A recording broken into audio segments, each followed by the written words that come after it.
started since day one, following in her sister Ashley's footsteps, who's been starting in the midfield for 3 years. And the Hughes sisters have really trusted the two freshmen, Charlie Rizzuto described Jessica Dugan and Jessica Lane, the Jessicas, that have all started to grow up quickly here into May. As Pelletier reaches for it and another draw control off the wing belongs to Seaford. It's Allie McMahon. And Allie McMahon determined to go to goal, and Vomitus to save. Jacqueline Griselazic with the extra possession.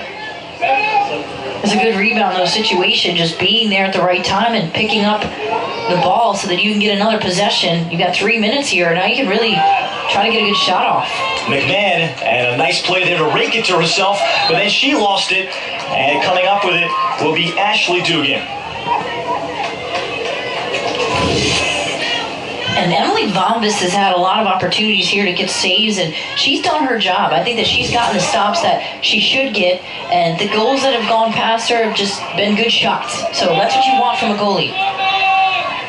Ashley Dugan, a junior verbal commitment to Elon in Greensboro, North Carolina. And outside for Jessica Lane. So Oyster Bay, the ball again, Michelle Yu driving it. And Michelle Yu will pick up the flag. So they will put her near the top of the 8-meter. Another really good angle here for you. And the bouncer, and she's able to beat Dana Dugan. So Oyster Bay has found something, shooting low, and they've climbed within a goal. And that's the way to use the bouncer. Sometimes you don't use that when you're on a field that's not as familiar to you. You don't know how it's going to bounce, and Michelle Yu has had a nice performance today. So she leads Oyster Bay with her third, and using transition. And credit Oyster Bay's defense for coming up with another stop, despite the decided Seaford draw control advantage. This has been huge. This was a 6-3 game, and now it's 6-5. I mean, that's big going into the half. I mean, they've gotten a couple goals since they were down by 3. McMahon had the first opportunity for Seaford. Pelletier rakes for it too. And our officials will give the ball to Seaford again. In the middle of that was Kaylin Meyer. Meyer, big, strong presence defensively for Seaford. And here comes Grace Pupke. So we'll see how Seaford plays this. Both teams have used their timeout, as Ali Palermo is out up top. And Palermo now facing the backer zone. Palermo able to turn the corner, great trail check. Michelle Yu to knock it free, and then Michelle Yu comes up with a ground ball. I like the intensity here of Oyster Bay's defensively. I think that's been really key, is they picked up their aggressiveness here, and you see Michelle Yu with the check, and she gets the steal.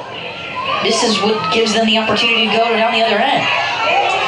Look out from behind, Michelle Yu, as she was able to get the pass over the wing to Pelletier, as Mallory was within a step of her quickly. So weaving outside, Jessica Lane, back behind Jessica Dugan. Looking to the front, good pass, it was knocked down. And then we will get a call against Seaford. Good knockdown inside by Seaford's, I think, Lily Kolodinsky, that may have broken up an easy layup.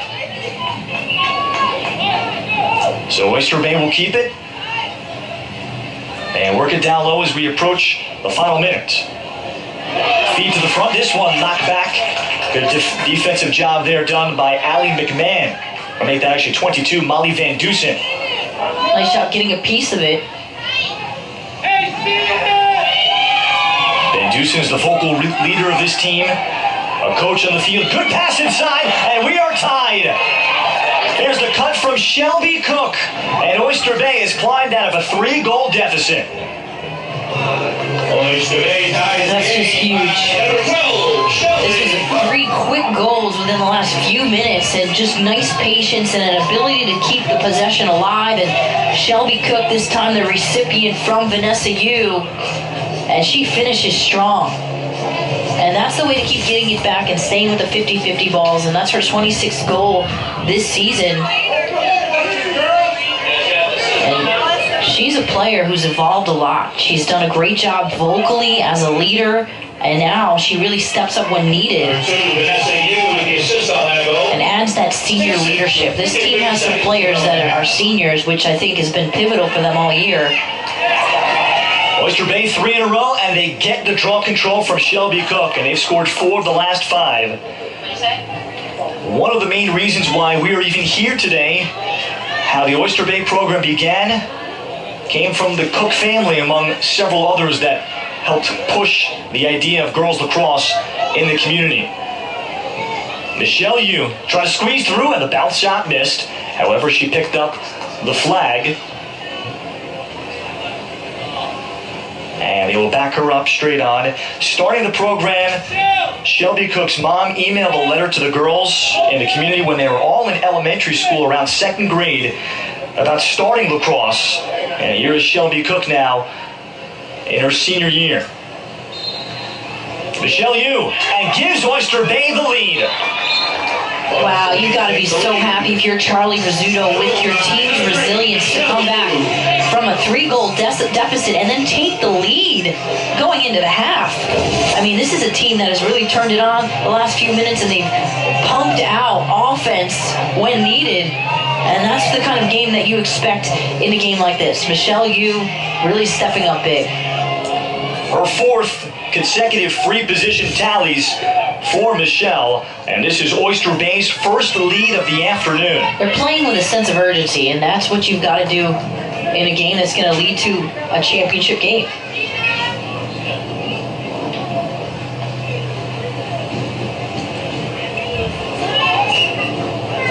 Back to Toscano on the draw control for Seaford. And Gina Toscano pushes ahead with 20 seconds left for Seaford to get the equalizer. We'll go across Caitlin Costello. And Costello through the 8 is going to be bottled up. Really nice job cutting it off. Now Alyssa Mallory with 4 to go. Mallory stripped and lost it, but a foul. They'll get a stick check on Vanessa Yu. And this is right at the 8-meter.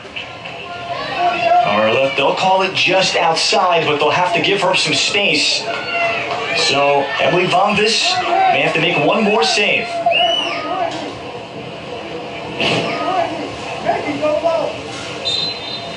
Mallory shooting, and Vonvis does make a final stop before the horn.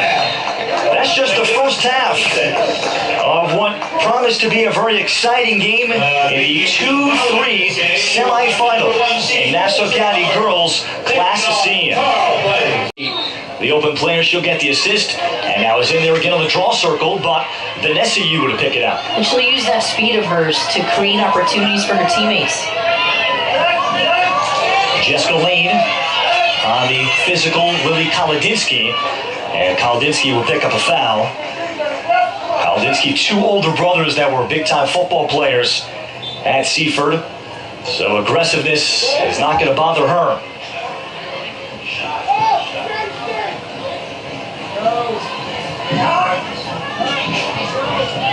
Dugan, and now Cook outside. To the wing there, Vanessa Yu will skip it here to Dugan with Mallory defending. And ball movement behind Orlowski. On the cut, Michelle Yu. Seaford recovering well, playing their backer zone with Caitlin Meyer, the roving defender. Good pass inside, and this one will be knocked down. And the pickup again, Meyer, who's so big and tall, able to go and get it. Nice job shoring up the backer defense that time again to get the stop and the turnover. And a transition opportunity, Julia Seiler will eventually put on the brakes. Grezalazic inside.